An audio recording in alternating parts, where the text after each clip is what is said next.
Hey everyone, and welcome back to the channel. Today, we're diving into some pretty heartbreaking news for anyone who grew up in the early 2000s. We're talking about F4, the legendary Taiwanese boy band that took Asia, and honestly, the world, by storm with Meteor Garden. For millions, they weren't just a band. They were a cultural phenomenon. Their faces were everywhere, their songs were the soundtrack to our youth, and the dream of seeing them together again has been a long-held wish for fans everywhere. So, you can imagine the absolute explosion of excitement when rumors and then announcements started swirling about a grand reunion tour set for 2026. The internet went wild. People were digging out their old posters, rewatching Meteor Garden, and getting ready to relive the magic. It felt like a dream come true, a full-circle moment for a generation of fans.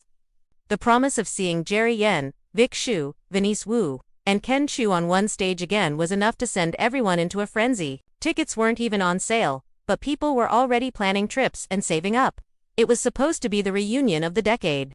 But then, just as the hype reached its peak, the news dropped like a bombshell. A headline appeared that stopped everyone in their tracks. Ken Chu, our beloved Shi-men, confirmed he was not going to be part of the reunion. It was a shocking twist that no one saw coming. Ken himself took to social media to break the news, stating bluntly, "We are not included this time." The collective gasp from the fandom was almost audible. How could there be an F4 reunion with only 3 members? It just didn't compute. The excitement quickly turned into confusion, disappointment, and a whole lot of questions. Naturally, everyone wanted to know why. What happened behind the scenes? Ken, in a candid video, shed some light on the situation. He explained that contrary to what many believed, there were no formal contracts signed. He described the process as more of expressions of intention. He revealed that there were certain demands due to Kamei during the negotiations that he was unwilling to agree to. Because he stood his ground and refused these terms, he said, he was the only one left out of the final lineup. He didn't go into the specific details of these demands, but his statement painted a picture of a negotiation process that was as straightforward as fans might have thought. It suggested that this wasn't a simple case of scheduling conflicts, but a more complex issue of business and creative differences. The fallout from this notitia was immediate and massive. Fans flooded social media with their reactions, and the overwhelming sentiment was one of deep disappointment. The phrase "it just won't feel the same" was echoed across countless comments and posts. For who have loved F4 for over 2 decades, the group is a package deal. Each member brings a unique energy, and the chemistry between all 4 of them is what made them so special. An F4 with only 3 members feels incomplete, like a puzzle missing a crucial piece.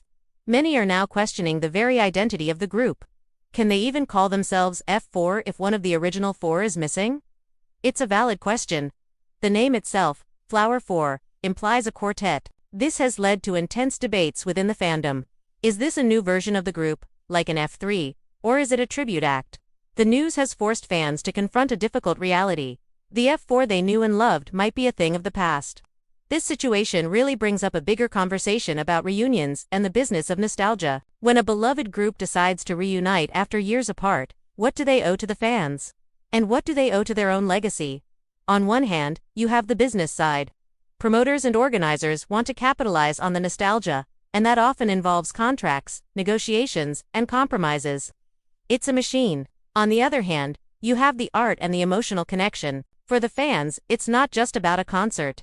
It's about recapturing a feeling, a moment in time. When those 2 worlds collide, as they seem to have here, it can get messy. Ken's decision to stand by his principles, even if it meant being excluded, is something many fans respect. At the same time, the desire to see all 4 of them together is so strong. It puts fans in a tough position. So, where do we go from here? The reunion is reportedly still moving forward with Jerry, Vic, and Vanice. This leaves fans with a choice. Do they support the 3-member version and celebrate the members who are participating? Or do they hold out, hoping that somehow, things can be resolved and Ken can rejoin? There's no right or wrong answer, and the fandom is clearly divided. Some are saying they'll still go to the concerts to support the other 3, believing that some F4 is better than no F4 at all. They want to honor the members who are making the effort to bring the music back. Others have declared that they won't be buying tickets. For them, it's all 4 or nothing.